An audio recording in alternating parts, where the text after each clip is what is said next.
কই, এবার পাত্রকে নিয়ে আসুন, লগ্ন যে বয়ে যাচ্ছে।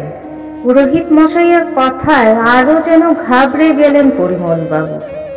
আজ তার মেয়ে তিতলির বিয়ে, বরযাত্রী কেউই এখনো এসে পৌঁছায়নি।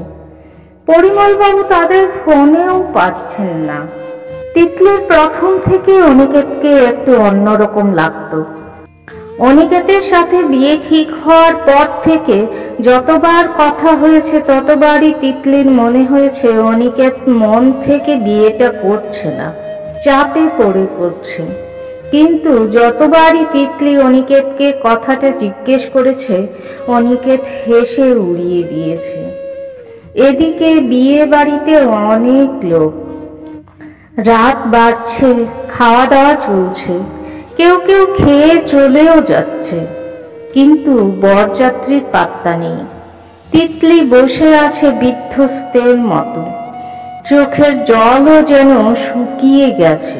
রাত যখন প্রায় 11টা, অনেক খোঁজ খবর করে জানা গেল অনিকেতের অন্য একটা সম্পর্ক ছিল, কিন্তু ওর বাড়ি থেকে সেটা মানেনি। জোর করে অনিকেতের সাথে তিতলির বিয়ে ঠিক করেছিল, তাও আবার আগের সম্পর্কটা গোপন করে। আর আজ সন্ধেবেলা বাড়ির সবার আড়ালে বাড়ি থেকে বেরিয়ে অনিকেত এবং ওই মেয়েটি একটা মন্দিরে গোপনে বিয়ে করেছে। তিতলির কাছে এবার সবটা জলের মতো পরিষ্কার হয়ে গেল। সে বুঝতে পারল কেন অনিকেতের ফোনটা সুইচ অফ আসছিল বিকেল থেকে। এদিকে এক একজন এক এক রকম মত দিচ্ছে, কেউ কেউ সান্ত্বনা বাক্য আওড়াচ্ছে। তিতলির মা মলিনা দেবী কান্নায় ভেঙে পড়লেন।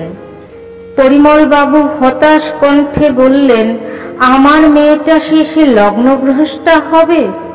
মানুষ চিনতে আমার এত বড় ভুল হয়ে গেল? চিরকালের মুখচোরা তিতলি এতক্ষণে বলল, আমার প্রথম থেকেই মনে হয়েছিল এই বিয়েটা অনিকেত স্বেচ্ছায় করছে না। তোমাদেরও বলেছিলাম বহুবার, কিন্তু না, তোমরা তো কেউ আমার কথা কানেই তুললে না। ওই ছেলেকেই তোমাদের পছন্দ, আর চিরদিনের বাধ্য আমি। এক্ষেত্রেও তোমাদের অবাধ্য হতে পারলাম না। এখন আর আফসোস করে কি হবে? তোমাদের কারো কোনো দোষ নেই, সব দোষ আমার ভাগ্যের। কিন্তু মা, আমরা তো তোর ভালোর জন্যই। কিসের ভালো বাবা? ছোট থেকে আমাকে এক ফোঁটাও স্বাধীনতা দিয়েছ তোমরা। স্কুল, টিউশন, এমনকি কলেজেও একা ছাড়োনি। জানো, কলেজে যখন তোমরা আনতে যেতে তখন সবাই আমাকে টিটকিরি দিত, আমাকে নিয়ে হাসাহাসি করত, সবাই আমাকে আনসোশ্যাল বলতো। আর সম্পর্ক, সে তো কল্পনারও অতীত। কোনো ছেলে বন্ধুর সাথে কথা বললেও কৈফিয়ত চাইতে। একবার তো সবার সামনে চর অবধি মেরেছিলে, সেসবও মেনে নিয়েছিলাম।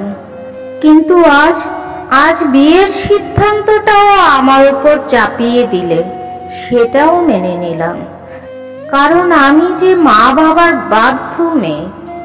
কিন্তু এত বাধ্য হয়েও শেষমেশ আমার ভালোটা কোথায় হলো বলতে পারো বাবা? আর কথা বলতে পারল না তিতলি। পরিমলবাবুও চুপ। নিস্তব্ধতা ভেঙে অংশু বলল, অনুমতি পেলে আমার কিছু বলার ছিল। বলো, পরিমলবাবু বললেন। মনে পড়ে আঙ্কেল, আমার সাথে কথা বলার জন্যই তিতলিকে আপনি সবার সামনে চড় মেরেছিলেন। সেদিন ও কিন্তু আমার সাথে কথা বলতে আসেনি, আমি ওর সাথে কথা বলতে গিয়েছিলাম। এমন নম্র আচরণের জন্যই বন্ধুত্ব হয়েছিল তিতলির সাথে, আর বন্ধু হিসেবেই আজ আমি এখানে নিমন্ত্রিত। কিন্তু আজ এখানে যা হলো সেটা তিতলি ডিজার্ভ করে না। তাই আপনাদের অনুমতি পেলে আজ এই লগ্নেই আমি তিতলিকে বিয়ে করতে চাই। পরিমল বাবু কিছু বলার আগেই তিতলি বলল, তার আগে আমি তোর সাথে ব্যক্তিগতভাবে কিছু কথা বলতে চাই। অংশু রাজি হলো। তিতলি বলল, আমি জানি অংশু, তুই আমাকে বন্ধু ভাবিস, আর আমিও তোকে বন্ধুই ভাবি। যা বলেছিস ভেবে বলেছিস তো? সাময়িক পরিস্থিতি সামাল দিতে গিয়ে কোনো ভুল সিদ্ধান্ত নিস না। অংশু বলল, হ্যাঁ, আমি তোকে শুধু বন্ধুই ভাবি, অন্য চোখে কোনোদিন তোকে দেখিনি। আর আজ খারাপ পরিস্থিতির জেরেই আমার এই সিদ্ধান্ত। কিন্তু এ কথাও তো ঠিক যে কলেজের প্রথম দিন থেকে মা বাপ মরা মামা বাড়িতে মানুষ হওয়া এই ছেলেটার সাথে তুই একমাত্র ভালো ব্যবহার করতিস।